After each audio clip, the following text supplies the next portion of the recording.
जब जुल्म होगा तब तब जिहाद होगा। मैं इसको दोबारा कहता हूं, जब जब जुल्म होगा तब तब जिहाद होगा। मदनी कोई सड़क चलते हुए आदमी नहीं है, बहुत बड़े धार्मिक नेता हैं। उनकी बात को गंभीरता के साथ लेना चाहिए।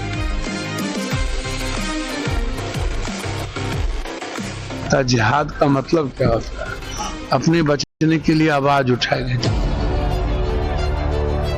संसद के शीतकालीन सत्र की शुरुआत हो चुकी है। पहला दिन हंगामे की भेंट भी चल चुका है। आज शुरुआत में ही पीएम मोदी ने विपक्ष को हार की हताशा से बाहर निकलकर ड्रामे की जगह डिलीवरी की नसीहत दी, लेकिन लगता है विपक्ष इससे सबक लेने वाला नहीं। शनिवार को महमूद मदनी ने जब जब जुल्म तब तब जिहाद वाली बात कही थी, जिसके समर्थन में खुलकर कांग्रेस पार्टी आ गई है। सुनिए। हालात देखिए ना, जो मदनी साहब ने कहा है उसकी गंभीरता को सोचिए कि क्यों उनको ऐसा कहना पड़ रहा है। जो उन्होंने बोला है उनकी शब्दों के वजन को समझिए। मदनी कोई सड़क चलते हुए आदमी नहीं है, बहुत बड़े धार्मिक नेता हैं। उनकी बात को गंभीरता के साथ लेना चाहिए। भैया मरता क्या नहीं करता। जिहाद का मतलब क्या होता है? अपने बचने के लिए आवाज उठाएंगे। जिहाद का मतलब क्या आतंकवादी है, उग्रवादी? इसमें क्या दो मत है? जुल्म तो आप गरीबों पर कर ही रहे हैं, कमजोरों पर कर ही रहे हैं। अंतिम में लोगों को लगेगा कि अब कुछ बचेगा ही नहीं, तो वैसे भी मरेगा, वैसे भी मरेगा। तो क्या हार की हताशा ने कांग्रेस को मदनी के जिहाद वाले बयान के समर्थन में लाकर खड़ा कर दिया? वोट बैंक की रेस में क्या कांग्रेस कुछ भी कर गुजरने को तैयार है? क्या कांग्रेस को भी लगता है कि वंदे मातरम को लेकर मदनी ने जो कुछ कहा वो सही है? अब सुनिए जमीयत के चीफ महमूद मदनी ने क्या कहा था। जब जब जुल्म होगा तब तब जिहाद होगा। मैं इसको दोबारा कहता हूं, जब जब जुल्म होगा तब तब जिहाद होगा। तमाम ही आसमानी मज़ाहिब में गौर कीजिएगा, तमाम ही आसमानी मज़ाहिब में जुल्म के खिलाफ खड़े होना एक अखलाकी जिम्मेदारी है। इस्लाम में भी जिहाद का बुनियादी मकसद जुल्म का खात्मा, अमन का क़याम और हक का दिफा है। ताहम यह हकीकत जहन नशीन रहनी चाहिए कि नंबर 1, जिहाद कोई इनफरादी, निजी या इंतकामी कार्रवाई नहीं। नंबर 1, जिहाद कोई इनफरादी, निजी या इंतकामी कार्रवाई नहीं। नंबर 2, सिर्फ एक जिम्मेदार और शरई उसूलों के मुताबिक कायम रियासत ही जिहाद का फैसला कर सकती है। नंबर 3, हिंदुस्तान जैसे जमहूरी और सेकुलर मुल्क में जहां इस्लामी रियासत का कोई तसव्वुर मौजूद नहीं, वहां जिहाद के नाम पर कोई गुफ्तगू मौजूए बहस ही नहीं। मुसलमान आईनी वफादारी के पाबंद हैं और हुकूमत भी शहरियों के हुकूक की हिफाजत की जिम्मेदार है। हुकूमत की जिम्मेदारी है कि वो शहरियों के हुकूक की हिफाजत करे, और अगर वो नाकाम होती है तो वो उसकी जिम्मेदारी होगी, हमारी जिम्मेदारी नहीं होगी। फिर महमूद मदनी को आपने सुना।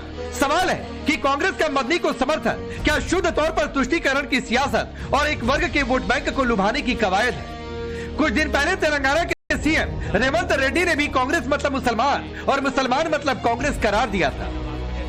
मुसलमान का मतलब कांग्रेस, कांग्रेस का मतलब मुसलमान। आज कांग्रेस की ताकत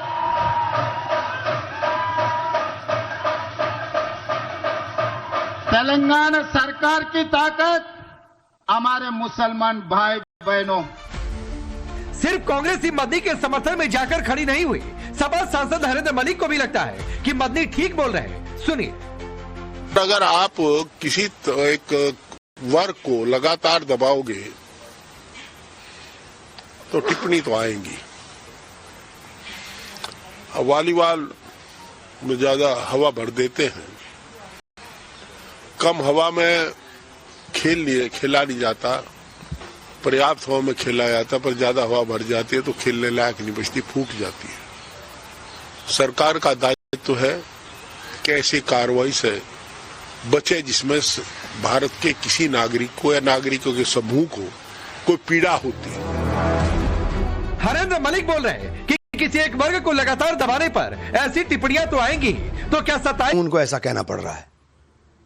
जो उन्होंने बोला है उनकी शब्दों के वजन को समझिए। मदनी कोई सड़क चलते हुए आदमी नहीं है, बहुत बड़े धार्मिक नेता हैं, उनकी बात को गंभीरता के साथ लेना चाहिए। भैया मरता क्या नहीं करता, जिहाद का मतलब क्या होता है? अपने बचने के लिए आवाज उठाएंगे। जिहाद का मतलब क्या आतंकवादी है, उग्रवादी? इसमें क्या दो मत है? जुल्म तो आप गरीबों पर कर ही रहे हैं, कमजोरों पर कर ही रहे हैं। अंतिम में लोगों को लगेगा कि अब कुछ बचेगा ही नहीं, तो वैसे भी मरेगा, वैसे भी मरेगा। तो क्या हार की हताशा ने कांग्रेस को मदनी के जिहाद वाले बयान के समर्थन में लाकर खड़ा कर दिया? वोट बैंक की रेस में क्या कांग्रेस कुछ भी कर गुजरने को तैयार है? क्या कांग्रेस को भी लगता है कि वंदे मातरम को लेकर मदनी ने जो कुछ कहा वो सही है? अब सुनिए जमीयत के चीफ महमूद मदनी ने क्या कहा था। जब जब जुल्म होगा तब तब जिहाद होगा। मैं इसको दोबारा कहता हूं, जब जब जुल्म होगा तब तब जिहाद होगा। तमाम ही आसमानी मज़ाहिब में गौर कीजिएगा, तमाम ही आसमानी मज़ाहिब में जुल्म के खिलाफ खड़े होना एक अखलाकी जिम्मेदारी है। इस्लाम में भी जिहाद का बुनियादी मकसद जुल्म का खात्मा, अमन का क़याम और हक का दिफा है। ताहम यह हकीकत जहन नशीन रहनी चाहिए कि नंबर 1, जिहाद कोई इनफरादी, निजी या इंतकामी कार्रवाई नहीं। नंबर 1, जिहाद कोई इनफरादी, निजी या इंतकामी कार्रवाई नहीं। नंबर 2, सिर्फ एक जिम्मेदार और शरई उसूलों के मुताबिक कायम रियासत ही जिहाद का फैसला कर सकती है। नंबर 3, हिंदुस्तान जैसे जमहूरी और सेकुलर मुल्क में जहां इस्लामी रियासत का कोई तसव्वुर मौजूद नहीं, वहां जिहाद के नाम पर कोई गुफ्तगू मौजू बहस ही नहीं। मुसलमान आईनी वफादारी के पाबंद हैं और हुकूमत भी शहरियों के हुकूक की हिफाजत की जिम्मेदार है। हुकूमत की जिम्मेदारी है कि वो शहरियों के हुकूक की हिफाजत करे, और अगर वो नाकाम होती है तो वो उसकी जिम्मेदारी होगी, हमारी जिम्मेदारी नहीं होगी। फिर महमूद मदनी को आपने सुना। सवाल है कि कांग्रेस का मदनी को समर्थन क्या शुद्ध तौर पर तुष्टीकरण की सियासत और एक वर्ग के वोट बैंक को लुभाने की कवायद है? कुछ दिन पहले तेलंगाना के सीएम रेवंत रेड्डी ने भी कांग्रेस मतलब मुसलमान और मुसलमान मतलब कांग्रेस करार दिया था। मुसलमान का मतलब कांग्रेस, कांग्रेस का मतलब मुसलमान। आज कांग्रेस की ताकत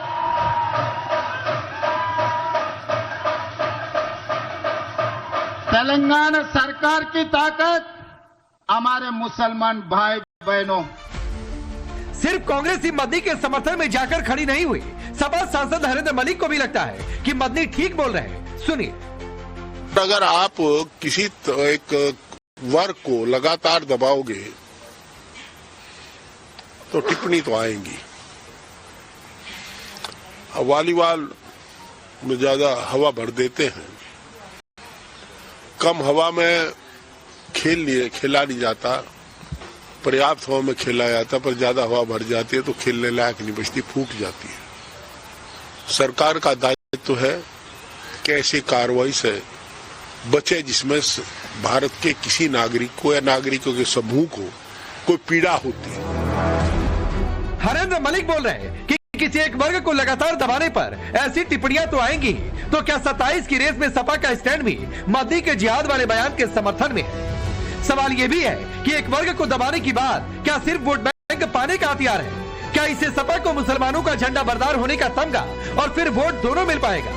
फिर तो सवाल ये भी है कि क्या ये सब विपक्ष का वोट बैंक के लिए सियासी ड्रामा है, जिस पर आज पीएम मोदी ने संसद सत्र शुरू होने से पहले हमला बोला था।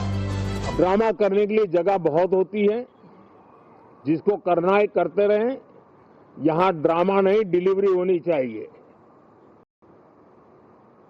नारे के लिए भी जितने नारे बुलवाने वो पूरा देश खाली पड़ा है। जहां पराजित होकर के आए वहां बोल चुके हो, जहां अभी पराजय के लिए जाने वाले हो वहां भी बोल दीजिए। ब्यूरो रिपोर्ट, टाइम्स नाउ नव भारत। तो चलिए आपने रिपोर्ट देखी, आपका परिचय में आज